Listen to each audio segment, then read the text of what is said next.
Hello everybody and welcome to another Twilight Zone Retro Review. Today it is Season 1, Episode 32, A Passage for Trumpet, written by Rod Serling and starring Jack Klugman as Joey Crown. This is one of those Twilight Zone episodes that has a lot of things I really like about it, a lot of really good ideas, and some other things that I don't think are so great. It's very uneven in my opinion. So I'll get right to it. We start with our main character, the only main character really, Joey, and he's outside a club and he is waiting to talk to a guy about playing his trumpet at the club.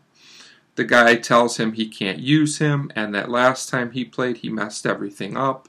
We find out the reason for this is because Joey likes to drink and obviously he got drunk and messed things up.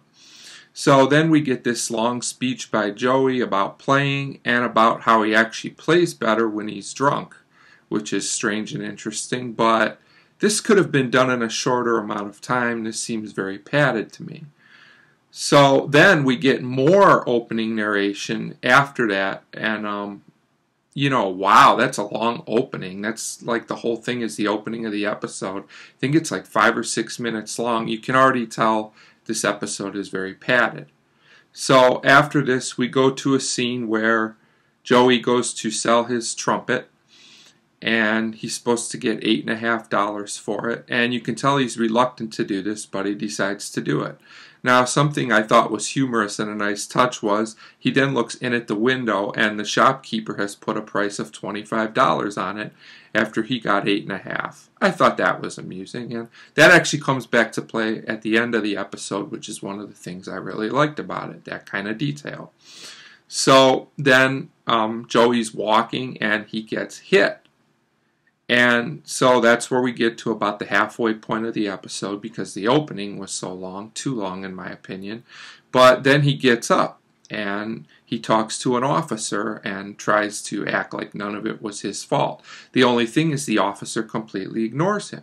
So he goes around the town and talks to some other people. He asks a man for a light, for a cigarette. He goes to a theater and the woman ignores him, so he thinks it must be some kind of gag that people are playing on him, that nobody will talk back to him, everybody's ignoring him. Well, then he happens to see himself in a mirror, only he's not there, he has no reflection. So he comes to the realization that he must be deceased and that he must be a ghost. And he says that that is the first time he finally did something successful. Man, this guy's really down if he thinks that the best thing he ever did. So then we get a scene I really don't like at all, where he goes into a bar, gets a drink, gives another speech. This is obviously just filler material and really serves no purpose, so I won't talk any more about it. Then he's back outside the club and he sees a man playing trumpet. And only this guy can see and hear him. So wow, here's where the twist comes in. Joey starts playing again, and there's a little bit too much trumpet playing for my liking too. I don't mind it, but just by itself with no music accompanying it after a while, it's a little much. But that's just me. If you love trumpet, this is the episode for you. So he finds out from this man that he is not deceased, that the other people are ghosts that he was talking to, and that Joey is actually in limbo. And so that's interesting and a cool concept, and this is executed much better than Elegy in my opinion, which wasn't the same but had kind of a similar theme about people living out what they like to do when they're passed on. This is done much better here. And then he talks to Joey about, he has to make a decision which way he wants to go, if he wants to live or not. And Joey says, he thought he was getting dealt a bad hand, but then he forgot about all the good things. And after he talks about it, he realizes there were a lot of good things in his life, and his choice is that he wants to go back and make the best of things the way they are.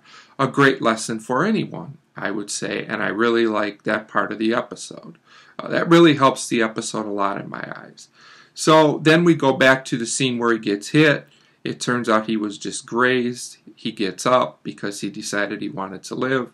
And I like this as well. The guy that hit him says he's never had an accident in all these years.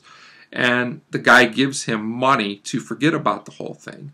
And I'm assuming it was $25 because he goes back in the shop and buys his trumpet back from the man he sold it to, and he gives him all the money he received, so I'm guessing it was $25 even.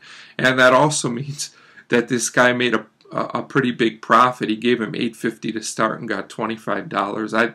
I actually thought that was pretty funny and amusing, and the guy looks pretty happy too. So, in a lot of ways I wish the episode would have ended right there, but I understand why the last scene was added. Joey's back up on top of a rooftop, I'm guessing in the building where he lives. I don't know for sure, but that's my guess. And he's playing his trumpet again. Yeah, I've already expressed my thoughts on that. Did we really need this? But it does have a purpose because he meets a woman, of course, and the woman loves his trumpet playing. So Joey knows what he's doing, I guess. And of course it looks like he'll end up with the woman. So we get a happy ending in this episode, and I understand why it was ended that way. And we get the closing narration, and I really like the message about making the best out of things, no matter how they are, and trying to see the good in everything. So that's the moral of this story. Overall, like I said, there's a lot of really good things and a lot of things not so great, in my opinion, in this episode. So I went right in the middle. This, to me, is a perfectly average, acceptable Twilight Zone episode. And I give A Passage for Trumpet 2.5 out of 5. 2.5 out of 5 for Passage to Trumpet. Thanks for watching.